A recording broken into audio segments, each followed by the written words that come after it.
Bienvenidos, hoy vamos a hablar del siglo XVIII al siglo XIX. Este es el episodio número 11 y vamos a hacer una recapitulación antes. Y hablamos de Descartes, Spinoza y Leibniz, que fueron fundadores del desarrollo de la filosofía moderna. Descartes estableció las bases del racionalismo y el método científico. Spinoza ofreció una visión radical del universo con una unidad divina y racional, y Leibniz propuso una cosmología compleja y optimista, junto con importantes avances en la lógica. Pero ahora vamos a entrar. ¿Qué pasó en el siglo XVIII?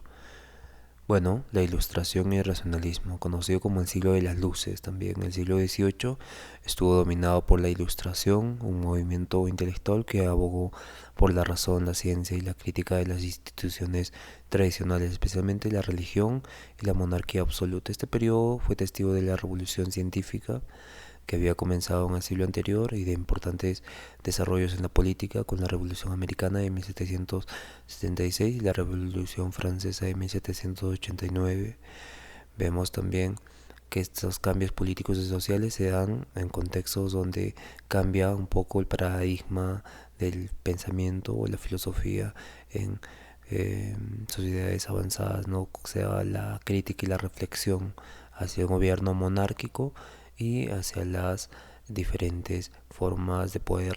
Y vamos a ver ahora que en la filosofía de la Ilustración se desarrollan tres aspectos fundamentales: el racionalismo, los derechos y la crítica de la religión. Cuando hablamos de racionalismo tenemos que hablar también de empirismo. Esto se vuelve más con representantes como John Locke y David Hume, se vuelve más relacionado a la ciencia. Y con los derechos humanos tenemos que hablar también de política, con Locke, Montesquieu, Rousseau, que fueron fundadores de la teoría política de la época, incluyendo también la creación de democracias modernas y también la crítica de la religión, ¿no? La Ilustración, por ejemplo, fue crítico del fanatismo religioso y el defensa del deísmo, la creencia en un Dios que interviene en asuntos humanos. Entonces se da estas críticas de la religión. En el siglo XIX también surgieron grandes ramas del pensamiento como el romanticismo, el idealismo y el nacimiento del existencialismo. Este siglo fue un periodo de grandes cambios sociales, económicos y políticos marcados por la revolución industrial, el auge del nacionalismo y cambios en la estructura social. Este siglo también vio el declive del pensamiento ilustrado y el surgimiento de nuevas corrientes filosóficas que reaccionaron tanto a los logros como a las limitaciones de la Ilustración. Por ejemplo, el idealismo alemán, el romanticismo, el marxismo y el nihilismo, y junto al existencialismo. El idealismo alemán, representado por Immanuel Kant, Fichte, Friedrich Schiller, Friedrich Hegel, dominaron la mitad del siglo XIX. Este enfoque enfatizaba la importancia de la mente en la construcción de la realidad. El romanticismo, por otro lado, en filosofía, movimientos como Schopenhauer y Kierkegaard, quienes han sentado las bases para el existencialismo, hablan del raciocinio y el romanticismo, la emoción, la subjetividad y la naturaleza. En la filosofía antigua, estas figuras son importantes porque vuelven otra vez al juego, ¿no?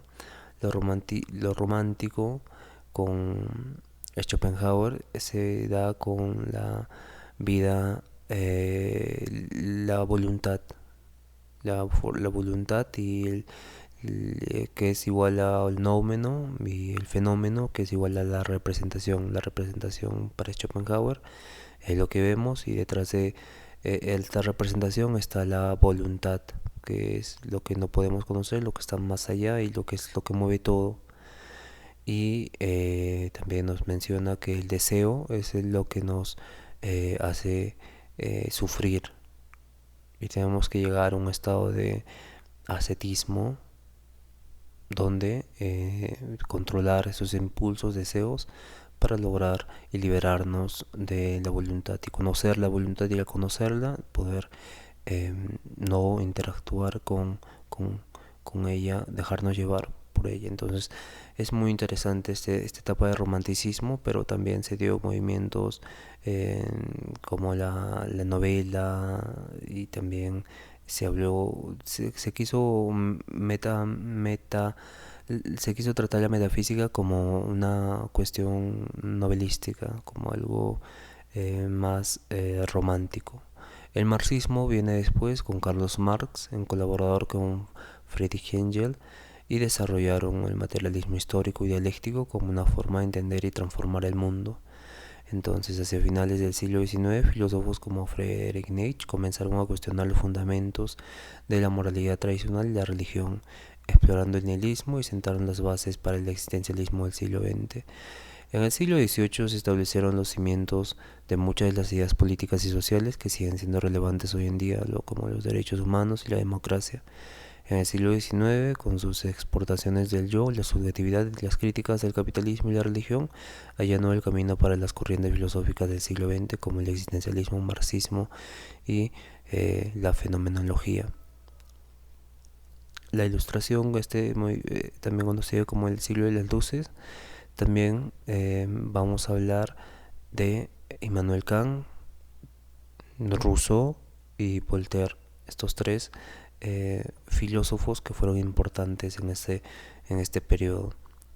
Bueno, no hablaremos sobre Schopenhauer, Fichte, Schelling, pero más tarde lo vamos a tocar de igual forma, ¿no? Kant, que es conocido por su Crítica de la razón pura, escrita en 1781, donde explora los límites y las capacidades de la razón humana. Defiende la idea de que el conocimiento se construye a través de la interrelación entre la experiencia sensorial y las estructuras mentales innatas o a priori. Hay estructuras mentales lógicas a priori que se definen en categorías, y que esas categorías determinan el mundo o la experiencia sensible de forma a priori. O sea que imagínese pequeños puntos, solo afuera de su conciencia existen átomos, millones de átomos, pero usted ya al soñar, al abrir los ojos de forma innata, a priori, universal y necesaria, ya se forma lo que podemos ver: pantalla, color, forma y tacto. Todo eso se forma ya de forma a priori, y se ve que esto tiene límites que no conocemos. Eso es el fenómeno, ¿no? Pero cuando queremos conocer el nómeno, está mucho más allá de la capacidad de la razón humana. Entonces defiende la idea de que el conocimiento se construye a través de la interacción entre la experiencia sensorial del mundo y las estructuras mentales innatas. Es muy interesante su filosofía, pero también es muy limitada, ¿no? Porque aquí habla de tres ideas también: libertad, Dios y la idea de inmortalidad, que son innatas en el hombre, pero que no podemos profundizar en esas ideas. No podemos decir si existe o no existe, porque nuestra capacidad humana no logra comprender, no llega hasta ahí. Y esto es un limitante también para la filosofía y para todos los místicos, teóricos, y es muy interesante hasta donde se plantea el punto de interrelación entre la realidad y la mente, pero es limitada también. En la ética también hizo la crítica de la razón práctica y la fundamentación de la metafísica de las costumbres. Kant desarrolla su famosa ética del deber, basada en el imperativo categórico, que sostiene que las acciones deben ser juzgadas por su conformidad a principios universales. La ilustración y la madurez. Kant ilustra cómo la salida del hombre de su minoría de edad, entendida como la incapacidad de usar la razón sin guía de otro. Y esto es la forma en que Kant menciona que el hombre sigue siendo alguien inmaduro, aunque tenga los años que tenga, ¿no? Y que falta maduración para que nosotros entendamos. Somos para Kant personas no maduras aún, no somos serias aún para Kant. Supongo que lo dice porque en la crítica de la razón pura hay límites que el hombre mismo se pone, ¿no? De conocer la realidad, la verdad última, el nómeno. Y esos límites no son innatos, sino que son aprendidos, pero también están relacionados con aquella capacidad que podemos desarrollar o no podemos desarrollar de conocer el nómeno. Y cuando critica la razón pura, critica a la metafísica tradicional. Y, y esto invita a que a, a su famoso lema, ¿no? Atrévete a saber, aparte de su imperativo categórico, ¿no? Sapere aude. Ese es el lema que encapsula el espíritu de la ilustración en Kant, atrévete a saber. Y el impacto en la sociedad. Kant influyó profundamente en la ética, la epistemología y la filosofía política, y sus ideas sobre la autonomía y la razón fueron fundamentales para el desarrollo del liberalismo y la noción de derechos humanos en la modernidad. Jacques Rousseau, también de 1712 a 1778, propone ideas clave como el contrato social, la educación, la crítica a la civilización.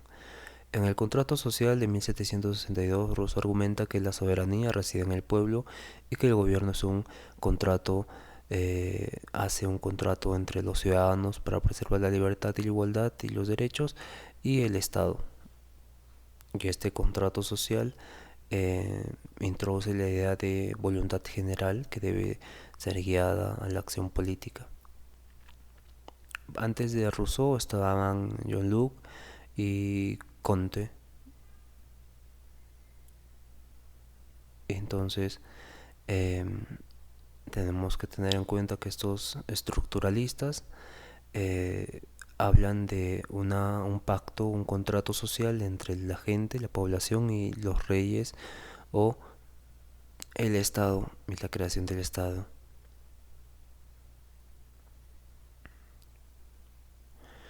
Bien, no es Comte. Vamos a pasar ahora a su libro Emilio, o de la educación, de 1761, donde representa la visión de la educación como un proceso que debe respetar la naturaleza del niño y fomentar su desarrollo autónomo. Rousseau critica la corrupción de la sociedad moderna en obras como El discurso sobre el origen y los fundamentos de la desigualdad entre los hombres. Este libro es muy interesante y muestra cómo se da. Acá hay una diferencia, pone el amor propio y el amor a sí mismo, y las sociedades crean el amor propio y se olvidan del amor a sí mismo, y eso hace que se compare las personas y que cree un conflicto cuando hablamos de desigualdad. Entonces menciona también que la civilización ha corrompido la bondad natural del hombre, y esta sociedad moderna corrompe al hombre. El hombre es alguien bueno por estado de naturaleza y la sociedad lo corrompe. Estas ideas de Rousseau influyeron en la Revolución Francesa y en el desarrollo de la teoría democrática moderna. Su énfasis en la educación y la igualdad social también inspiró en movimientos pedagógicos y sociales en los siglos posteriores. Es muy interesante estudiar a Rousseau. Voltaire, por otro lado, es famoso por su defensa del liberalismo de pensamiento, expresión y de religión. Fue crítico feroz de los fanatismos religiosos y la intolerancia y el absolutismo en obras como Cartas filosóficas de 1734 y Tratado sobre la tolerancia de 1763. Aboga por la tolerancia religiosa y la separación entre Iglesia y el Estado. En su famosa novela Cándido o El optimista, Voltaire satiriza el optimismo filosófico de Leibniz, cuestionando la idea de que vivimos en el mejor de los mundos posibles. Voltaire promovió el racionalismo y también creía en la ciencia como herramienta para mejorar la condición humana, combatiendo la superstición y la ignorancia. Voltaire fue un defensor clave en la defensa de derechos civiles y las libertades individuales, y su crítica al poder y su promoción de la tolerancia influyeron en la secularización de las sociedades occidentales y en el desarrollo del pensamiento liberal. Estos filósofos fueron importantes para la transformación del pensamiento occidental. Tenemos que tener en cuenta que la Ilustración no solo promovió el avance del conocimiento, sino que también defendió las estructuras de poder establecidas, abriendo el camino para cambios sociales y políticos significativos, ¿no? Que el individuo ya pueda estar en la lucha con las demás, como parte activa de la política, ¿no? de la vida pública. Entonces, en el siglo XIX vamos a pasar al siglo XIX, se da una agitación filosófica, se marca un auge de las nuevas ideas que desafiaron y ampliaron el pensamiento establecido. Los filósofos más influyentes de esta época fueron Hegel, Nietzsche y Marx, y realizaron contribuciones fundamentales en la filosofía y han cambiado las condiciones sociales, políticas, económicas y de pensamiento de la sociedad. Por ejemplo, Hegel es el que critica a Kant, desarrolló el idealismo absoluto, que sostiene que la realidad es una manifestación del espíritu absoluto. Heinz, el espíritu absoluto es una manifestación de la realidad, pero no cualquier realidad, sino una realidad en evolución, históricamente, ¿no? Que este espíritu absoluto se refleja en todo lo que ya hemos conocido históricamente, y esto nos habla de que el ser se encuentra en esta historicidad. Antes se pensaba que el ser se encontraba con Aristóteles, Platón se encontraba en el más allá, en el mundo de las ideas, y que si teníamos que estudiar de forma inductiva cada cosa para conocer el ser. Después pasamos a que el ser se encuentra en el individuo, como vimos con Descartes, y que este ser tiene que manifestarse para recién conocer el mundo y rellenarlo con conceptos, nombres y demás. Y ahora con Kant también el ser es algo mucho más complejo, debido a que está en la interrelación entre lo que vemos fuera como mundo sensible y nuestras estructuras lógicas, ¿no? Las tablas de las categorías que están condicionándonos a priori a la interrelación entre el ser y la realidad, con sujeto, verbo, predicado, ¿no? Y ahora Hegel nos dice que el ser está en la historia, ¿no? En la manifestación de la realidad que se da a través de la historia. Entonces, según Hegel, la historia es un proceso dialéctico en el que la idea de libertad se desarrolla a través de una serie de contradicciones y resoluciones. Introdujo también el método dialéctico, que implica la evolución de ideas a través de un proceso de tesis, antítesis, síntesis, y este proceso permite el desarrollo de la razón y la realidad en una forma cada vez más avanzada y libre. También en su obra Fenomenología del Espíritu de 1807, Hegel explora el desarrollo de la conciencia desde la percepción sensorial hasta la conciencia absoluta. Hegel explora el desarrollo de esta conciencia perceptual sensorial hasta una conciencia absoluta. Este trabajo es fundamental para entender su visión de la historia y la filosofía. Hegel también tuvo un impacto duradero en la filosofía y la teoría política. Su enfoque dialéctico influyó en el desarrollo del idealismo alemán y en las corrientes posteriores como el marxismo y la fenomenología. Su visión de la historia como un proceso racional ha sido referencia clave en el estudio de la filosofía de la historia y la teoría social. Es muy interesante Hegel. Vamos a hablar igual de él más adelante. Friedrich Nietzsche nos habla de la voluntad de poder, de la muerte de Dios y del superhombre. Übermensch. Bueno, la voluntad de poder introdujo el concepto de voluntad de poder como fuerza fundamental que impulsa a los seres humanos a alcanzar sus metas y superar sus limitaciones. Esta idea está en constante cambio con las nociones tradicionales de moralidad. No está esta voluntad de poder se crea rompiendo las tradiciones morales y éticas y creando una voluntad independiente, fuerte de poder, y que en Así habló Zaratustra en 1883 Nietzsche declara la muerte de Dios. Es una metáfora para la declinación de las creencias tradicionales en la era moderna. Ya no se busca un justificante para la realidad de uno, sino que se crea una responsabilidad personal, esta voluntad de poder, para que el hombre pueda crear al superhombre, y esto lleva a la necesidad de crear nuevos valores, significados en un mundo sin fundamentos absolutos. Y último, propone el concepto de superhombre como un ideal de individuo que trasciende las limitaciones de la moralidad convencional y crea sus propios valores. Este ideal es una respuesta a la crisis de los valores y al nihilismo, ¿no? Entonces tuvo influencia profunda para el existencialismo, el posmodernismo y la teoría crítica. Su crítica a la tradición, su crítica a la tradición, a la moral y su exploración del nihilismo influyeron en una variedad de campos, desde la filosofía, la psicología hasta el arte y la literatura. Carlos Marx, por otro lado, de 1818, desarrolló el materialismo histórico, una teoría que sostiene que la estructura económica de una sociedad determina sus relaciones sociales, políticas e ideológicas. En su obra, El Manifiesto Comunista y el Capital, examina cómo el capitalismo produce desigualdades y alienación. Este capitalismo produce eso. Y Marx argumenta que la historia de la humanidad es la lucha de clases, en la que las clases oprimidas luchan contra las clases dominantes. Cree que el conflicto entre la burguesía capitalista y el proletariado trabajadores llevará eventualmente a la revolución y al establecimiento de una sociedad comunista.